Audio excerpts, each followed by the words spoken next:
রতিন চক্রবর্তীকে হাওড়ার মানুষ বিজেপির প্রতিনিধি নির্বাচিত করে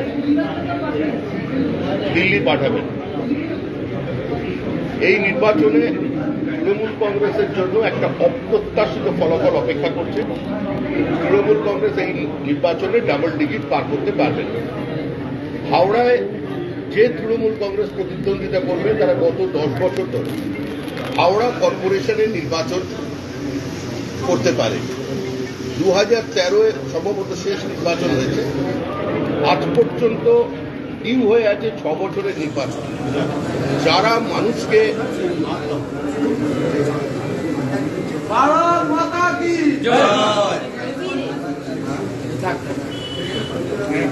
নাগরিক পরিষেবা দিতে পারছেন না, তারা দেশ চালাবেন কি করে? দাদা, এই মুহূর্তে সব থেকে বড় প্রশ্ন অভিজিৎ গঙ্গোপাধ্যায় বিচারের যে ব্যবস্থা সেখান থেকে সরে আসছেন এবং তার আগামী দিনের সিদ্ধান্ত মাস্টারদা সূর্য সেনের মুক্তির নিচে জানাবেন বলে উনি তো বলেছেন মঙ্গলবার ওনার সিদ্ধান্ত জানাবেন। একজন বিচারপতির কাছ থেকে পশ্চিমবঙ্গের মানুষ একটা মানবিক সন্ধান পেয়েছে।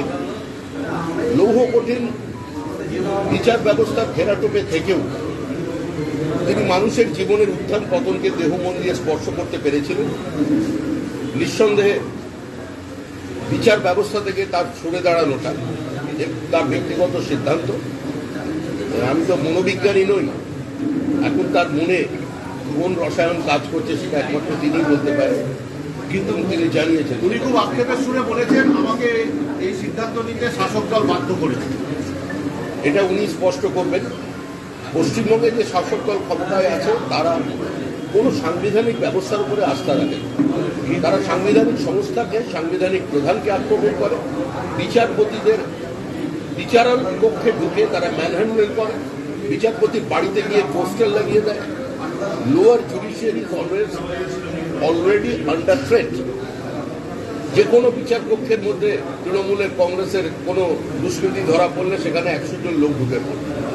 একটা অরাজক অবস্থা তৈরি হয়েছে। আমরা একটা নৈরাজ্যের বাসিন্দা হয়ে গেছি।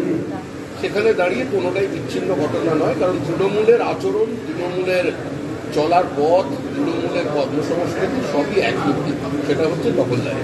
वो सीधा सीधी संकेत दिए हैं। গতকাল ক্যান্ডিডেটের নাম ডিক্লেয়ার হতে আজকে প্রচারে বেরিয়েছিলেন রতিনবাবু।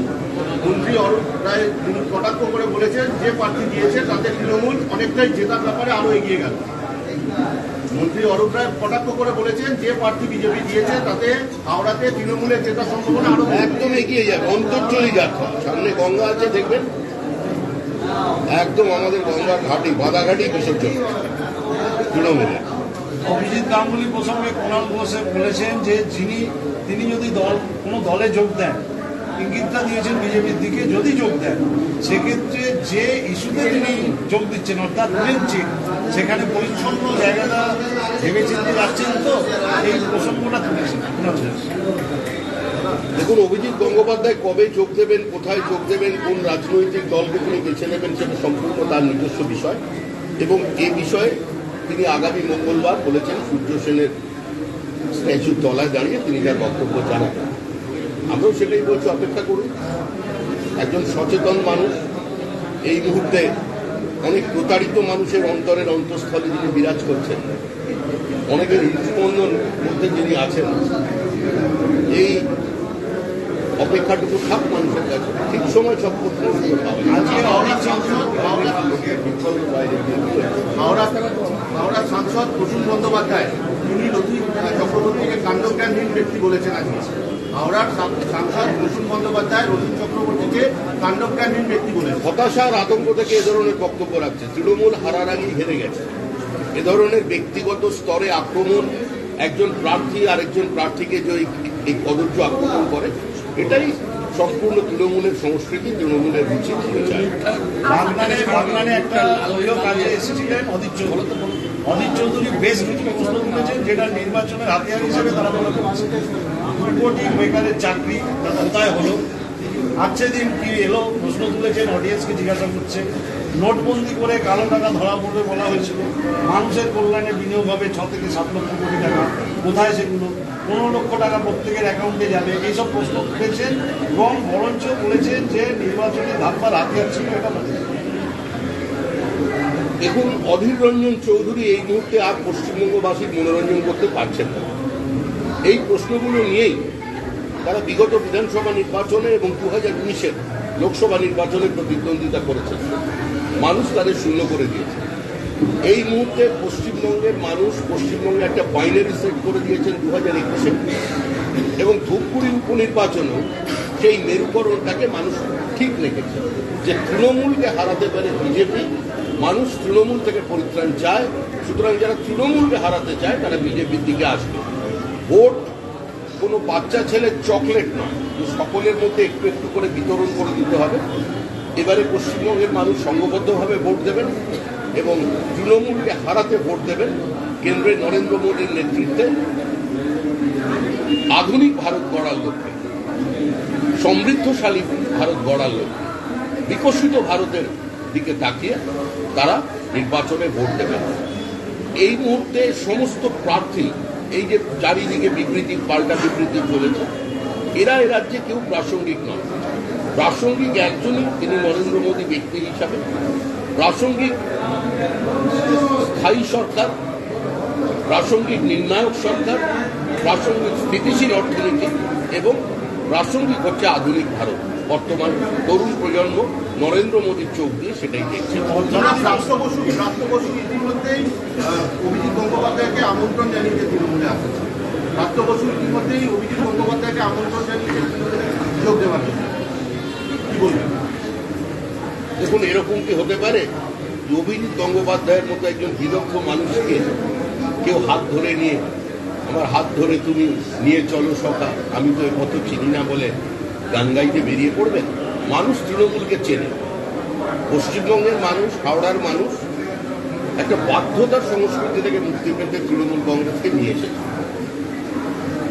সেখান থেকে তারা কি পেয়েছে, তাদের জীবন যন্ত্রণা দিয়ে তারা উপলব্ধি করেছে। আপনি যে হাওড়ার কথা বলছেন, তথাকথিত ক্ষমতার পালা বদলের আগে তৃণমূল কংগ্রেস হাওড়ার বন্ধ কারখানা খোলার কথা বলেছিল। বেরেলিয়াস রোডে আবার যাতে শিল্পের পুনরুজ্জীবন হয়, সেফিল্ড অফ ইন্ডিয়া হাওড়া নতুন শিল্পায়ন হয়, এখানে কর্মসংস্থানের সুযোগ হয়, এখানে শিল্প সুস্থ প্রতিযোগিতা বাড়ে, সেটার জন্য অপেক্ষা করেছিল। কিন্তু তৃণমূলে সেটা তারা করতে পারেনি। একটার পর একটা ফোর্জিং শপ এখানে বন্ধ হয়ে গেছে। বেরেলিয়াস রোড, বেনারস রোডের অবস্থা করুন। এখানে যারা ছোট ছোট এন্টারপ্রিনার ছিলেন তারা আজকে কেউ নয়ডা, কেউ পাঞ্জাবে শিফট করে গেছেন। যেরকম আমাদের পশ্চিমবঙ্গ রাজ্যের বড় শিল্পপতিরা, তারাও তাদের ক্ষেত্রেও যেমন ফ্লাইট অফ ক্যাপিটাল হয়েছে।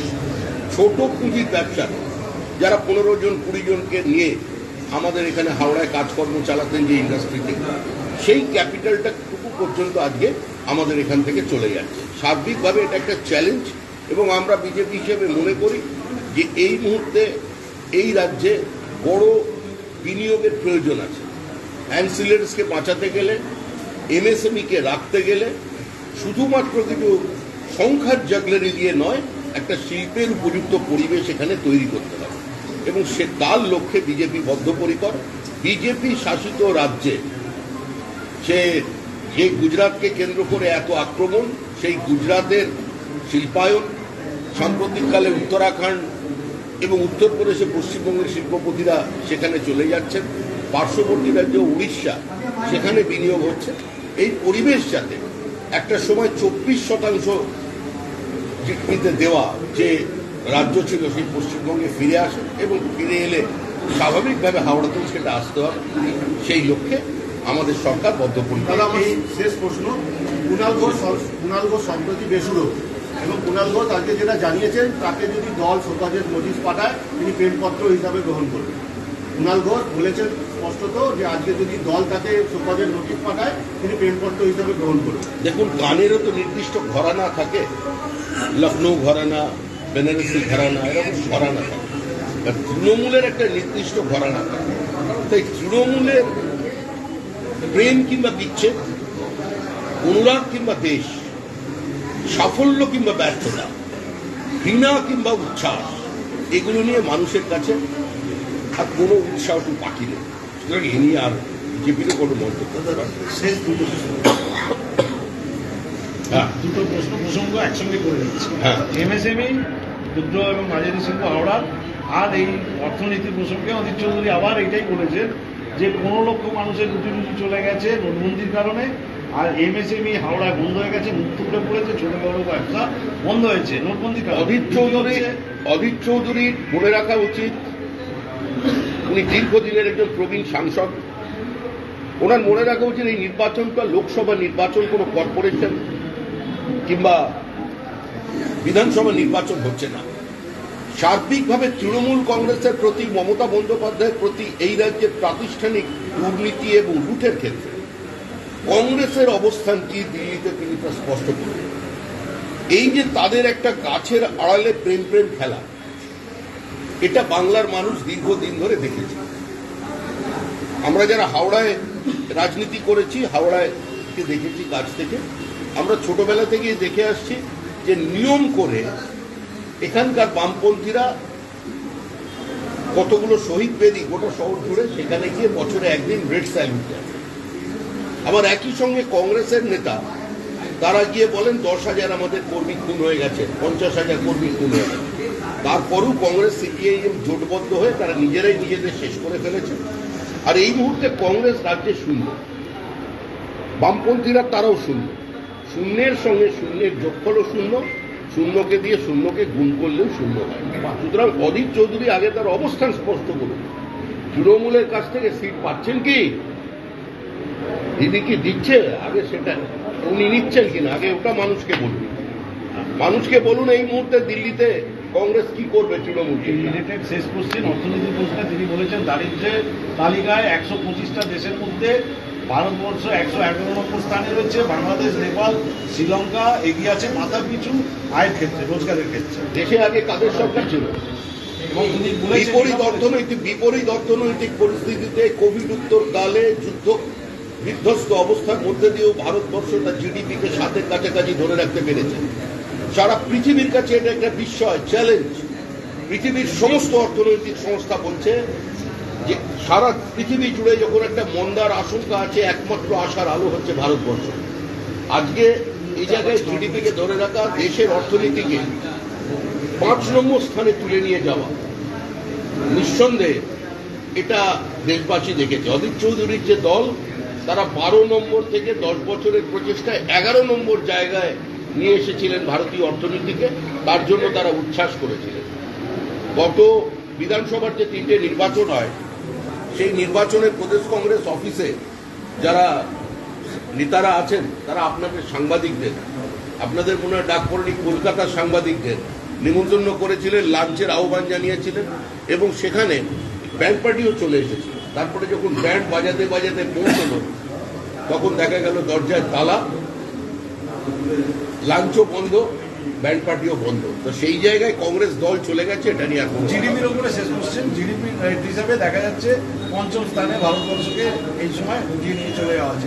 তো জিডিপি পার ক্যাপিটা হিসাবে ওয়েস্ট বেঙ্গল রেড মার্ক হয়ে আছে, কেন বলবো? জিডিপি পার ক্যাপিটা দেখুন, পশ্চিমবঙ্গ নিয়ে রেড মার্ক হয়ে আছে। পশ্চিমবঙ্গ নিয়ে কথা বলতে গেলে যে প্রতিভার প্রয়োজন আছে, আমার মনে হয়, আমি তো বাচ্চা ছেলে, অনেক বড় অর্থনীতিবিদেরও সেটা নেই। কারণ আমরা বাংলাতে সবাই, বাংলা সবাই থেকেই, আমাদের এখানে কৃষকরা 3 গুণ বেশি রোজগার করছে। 100 দিনের কাজে বাংলা প্রথম। একবারও কেউ জিজ্ঞাসা করছে না 100 দিনের কাজে বাংলা যে প্রথম কিসের জন্য, সংখ্যার দিক থেকে প্রথম। 1,20,00,000 ভুয়ো কার্ড, সেই টাকা ধারাবাহিকভাবে লুট করে। ফলে তৃণমূলের যে পরিসংখ্যান আর বর্তমান যে স্থিতি, সেটা তফাৎ আছে। এখানে তো থানায় গেলে ডায়েরি নেয় না। বিভিন্ন জায়গায়, বিভিন্ন ডিস্ট্রিক্ট কোর্টে আজকে রেপ কেসের ভিকটিমরা, তাদের সেখানে মামলা কমে গেছে, সেগুলো পাড়ায় প্রায় সালিসি সভার মধ্যে ফেলে পলিটিক্যালি মিটিয়ে দেওয়া হচ্ছে। তো এই জায়গায় দিয়েছে, এনসিআরবির কাছে প্রকৃত তথ্য নেই, রাজ্য তথ্য সরবরাহ করছে না। আর সেই তথ্যের উপরে ভিত্তি করে বিবৃতি দিচ্ছেন, এগুলো চলে।